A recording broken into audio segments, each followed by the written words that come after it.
The second book of Samuel. 2 Samuel, chapter 1. After the death of Saul, David returned from striking down the Amalekites and stayed in Ziklag 2 days.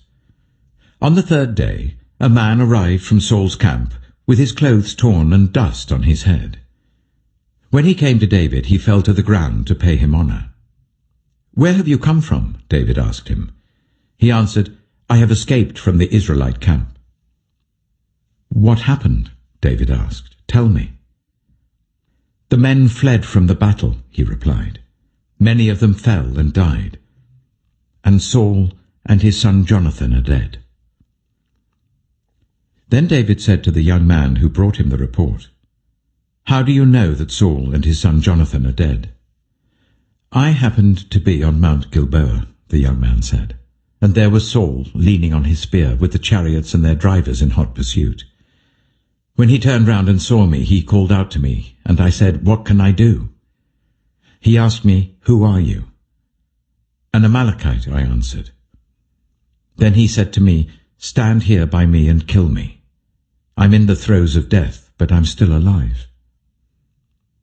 So I stood beside him and killed him, because I knew that after he had fallen he could not survive. And I took the crown that was on his head and the band on his arm, and have brought them here to my lord." Then David and all the men with him took hold of their clothes and tore them. They mourned and wept and fasted till evening for Saul and his son Jonathan, and for the army of the Lord and for the nation of Israel, because they had fallen by the sword. David said to the young man who brought him the report, "Where are you from?" "I am the son of a foreigner, an Amalekite," he answered. David asked him, "Why weren't you afraid to lift your hand to destroy the Lord's anointed?" Then David called one of his men and said, "Go, strike him down." So he struck him down, and he died. For David had said to him, "Your blood be on your own head. Your own mouth testified against you when you said, 'I killed the Lord's anointed.'" David took up this lament concerning Saul and his son Jonathan, and he ordered that the people of Judah be taught this lament of the bow. It is written in the book of Jasher. "A gazelle lies slain on your heights, Israel. How the mighty have fallen. Tell it not in Gath. Proclaim it not in the streets of Ashkelon, lest the daughters of the Philistines be glad, lest the daughters of the uncircumcised rejoice. Mountains of Gilboa, may you have neither dew nor rain. May no showers fall on your terraced fields. For there the shield of the mighty was despised, the shield of Saul, no longer rubbed with oil.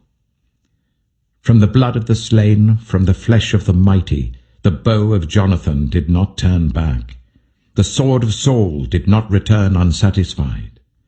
Saul and Jonathan, in life they were loved and admired, and in death they were not parted. They were swifter than eagles, they were stronger than lions.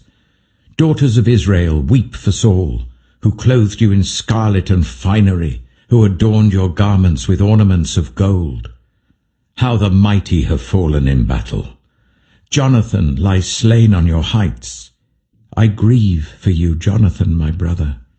You were very dear to me. Your love for me was wonderful, more wonderful than that of women. How the mighty have fallen. The weapons of war have perished." 2 Samuel chapter 2. In the course of time, David inquired of the Lord. "Shall I go up to one of the towns of Judah?" he asked. The Lord said, "Go up." David asked, "Where shall I go?" "To Hebron," the Lord answered. So David went up there with his 2 wives, Ahinoam of Jezreel and Abigail, the widow of Nabal of Carmel. David also took the men who were with him, each with his family, and they settled in Hebron and its towns. Then the men of Judah came to Hebron, and there they anointed David king over the tribe of Judah. When David was told that it was the men from Jabesh-Gilead who had buried Saul, he sent messengers to them to say to them, "The Lord bless you for showing this kindness to Saul your master by burying him. May the Lord now show you kindness and faithfulness, and I too will show you the same favor because you have done this. Now then, be strong and brave, for Saul your master is dead, and the people of Judah have anointed me king over them." Meanwhile, Abner, son of Ner, the commander of Saul's army, had taken Ishbosheth, son of Saul, and brought him over to Mahanaim. He made him king over Gilead, Ashuri, and Jezreel, and also over Ephraim, Benjamin, and all Israel. Ishbosheth, son of Saul, was 40 years old when he became king over Israel, and he reigned 2 years. The tribe of Judah, however, remained loyal to David. The length of time David was king in Hebron over Judah was 7 years and 6 months. Abner, son of Ner, together with the men of Ishbosheth, son of Saul, left Mahanaim and went to Gibeon. Joab, son of Zeruiah, and David's men went out and met them at the pool of Gibeon. One group sat down on one side of the pool, and one group on the other side. Then Abner said to Joab, "Let's have some of the young men get up and fight hand to hand in front of us." "All right, let them do it," Joab said. So they stood up and were counted, 12 men for Benjamin and Ishbosheth, son of Saul, and 12 for David. Then each man grabbed his opponent by the head and thrust his dagger into his opponent's side, and they fell down together. So that place in Gibeon was called Helkath Hazurim. The battle that day was very fierce, and Abner and the Israelites were defeated by David's men. The 3 sons of Zeruiah were there, Joab, Abishai, and Asahel. Now Asahel was as fleet-footed as a wild gazelle. He chased Abner, turning neither to the right nor to the left as he pursued him. Abner looked behind him and asked, "Is that you, Asahel?" "It is," he answered. Then Abner said to him, "Turn aside to the right or to the left. Take on one of the young men and strip him of his weapons." But Asahel would not stop chasing him. Again Abner warned Asahel, "Stop chasing me. Why should I strike you down? How could I look your brother Joab in the face?" But Asahel refused to give up the pursuit. So Abner thrust the butt of his spear into Asahel's stomach, and the spear came out through his back. He fell there and died on the spot. And every man stopped when he came to the place where Asahel had fallen and died. But Joab and Abishai pursued Abner, and as the sun was setting they came to the hill of Ammah near Giah, on the way to the wasteland of Gibeon. Then the men of Benjamin rallied behind Abner. They formed themselves into a group and took their stand on top of a hill. Abner called out to Joab, "Must the sword devour forever? Don't you realize that this will end in bitterness? How long before you order your men to stop pursuing their fellow Israelites?" Joab answered, "As surely as God lives, if you had not spoken, the men would have continued pursuing them until morning." So Joab blew the trumpet, and all the troops came to a halt. They no longer pursued Israel, nor did they fight any more. All that night Abner and his men marched through the Arabah. They crossed the Jordan, continued through the morning hours, and came to Mahanaim. Then Joab stopped pursuing Abner and assembled the whole army. Besides Asahel, 19 of David's men were found missing. But David's men had killed 360 Benjaminites who were with Abner. They took Asahel and buried him in his father's tomb at Bethlehem. Then Joab and his men marched all night and arrived at Hebron by daybreak. 2 Samuel chapter 3. The war between the house of Saul and the house of David lasted a long time. David grew stronger and stronger, while the house of Saul grew weaker and weaker. Sons were born to David in Hebron. His firstborn was Amnon, the son of Ahinoam of Jezreel. His second, Chileab, the son of Abigail, the widow of Nabal of Carmel. The third, Absalom, the son of Maacah, daughter of Talmai, king of Geshur. The fourth, Adonijah, the son of Haggith. The fifth, Shephatiah, the son of Abital. And the sixth, Ithream, the son of David's wife Eglah. These were born to David in Hebron. During the war between the house of Saul and the house of David, Abner had been strengthening his own position in the house of Saul. Now Saul had had a concubine named Rizpah, daughter of Aiah, and Ishbosheth said to Abner, "Why did you sleep with my father's concubine?" Abner was very angry because of what Ishbosheth had said. So he answered, "Am I a dog's head on Judah's side? This very day I am loyal to the house of your father Saul and to his family and friends. I haven't handed you over to David. Yet now you accuse me of an offense involving this woman. May God deal with Abner, be it ever so severely, if I do not do for David what the Lord promised him on oath, and transfer the kingdom from the house of Saul, and establish David's throne over Israel and Judah, from Dan to Beersheba." Ishbosheth did not dare to say another word to Abner, because he was afraid of him. Then Abner sent messengers on his behalf to say to David, "Whose land is it? Make an agreement with me, and I will help you bring all Israel over to you." "Good," said David, "I will make an agreement with you. But I demand one thing of you. Do not come into my presence unless you bring Michal, daughter of Saul, when you come to see me." Then David sent messengers to Ishbosheth, son of Saul, demanding, "Give me my wife Michal, whom I betrothed to myself for the price of 100 Philistine foreskins." So Ishbosheth gave orders and had her taken away from her husband Paltiel, son of Laish. Her husband, however, went with her, weeping behind her all the way to Bahurim. Then Abner said to him, "Go back home."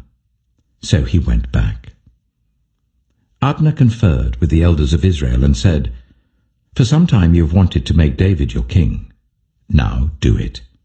For the Lord promised David, 'By my servant David I will rescue my people Israel from the hand of the Philistines and from the hand of all their enemies.'" Abner also spoke to the Benjaminites in person. Then he went to Hebron to tell David everything that Israel and the whole tribe of Benjamin wanted to do. When Abner, who had 20 men with him, came to David at Hebron, David prepared a feast for him and his men. Then Abner said to David, "Let me go at once and assemble all Israel for my lord the king, so that they may make a covenant with you, and that you may rule over all that your heart desires." So David sent Abner away, and he went in peace. Just then David's men and Joab returned from a raid, and brought with them a great deal of plunder. But Abner was no longer with David in Hebron, because David had sent him away, and he had gone in peace.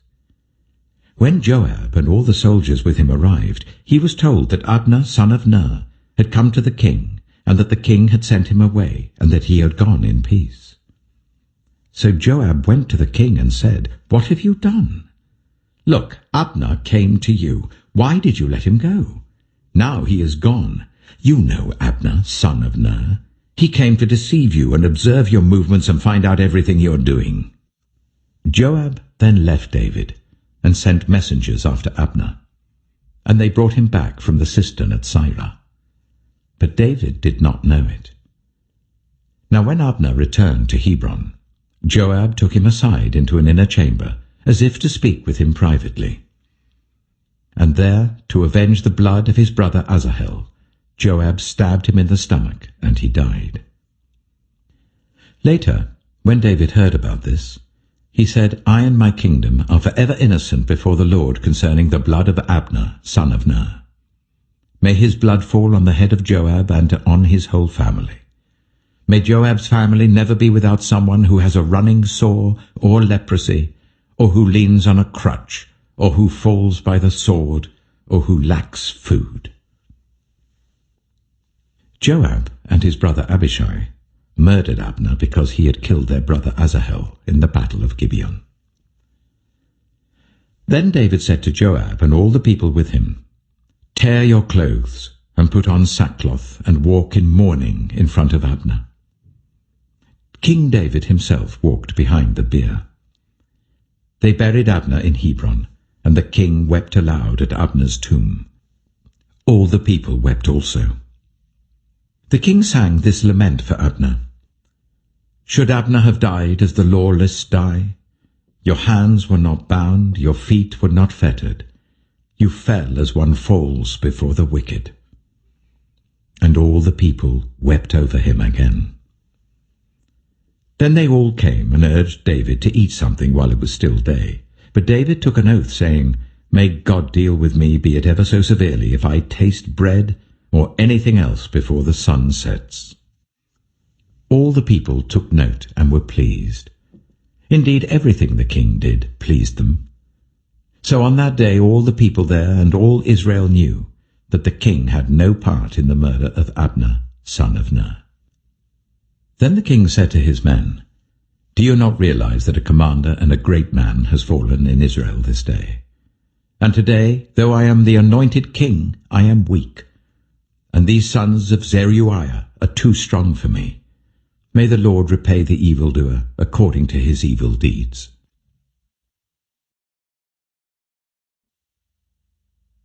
Book 4, Psalm 90. Lord, you have been our dwelling place throughout all generations. Before the mountains were born, or you brought forth the whole world, from everlasting to everlasting, you are God. You turn people back to dust, saying, Return to dust, you mortals. 1,000 years in your sight are like a day that has just gone by, or like a watch in the night. Yet you sweep people away in the sleep of death. They are like the new grass of the morning. In the morning it springs up new, but by evening it is dry and withered. We are consumed by your anger and terrified by your indignation. You have set our iniquities before you, our secret sins in the light of your presence. All our days pass away under your wrath. We finish our years with a moan. Our days may come to 70 years, or 80, if our strength endures. Yet the best of them are but trouble and sorrow, for they quickly pass, and we fly away. If only we knew the power of your anger. Your wrath is as great as the fear that is your due. Teach us to number our days, that we may gain a heart of wisdom. Relent, Lord. How long will it be? Have compassion on your servants. Satisfy us in the morning with your unfailing love, that we may sing for joy and be glad all our days. Make us glad for as many days as you have afflicted us, for as many years as we have seen trouble. May your deeds be shown to your servants, your splendor to their children. May the favor of the Lord our God rest on us. Establish the work of our hands for us. Yes, establish the work of our hands.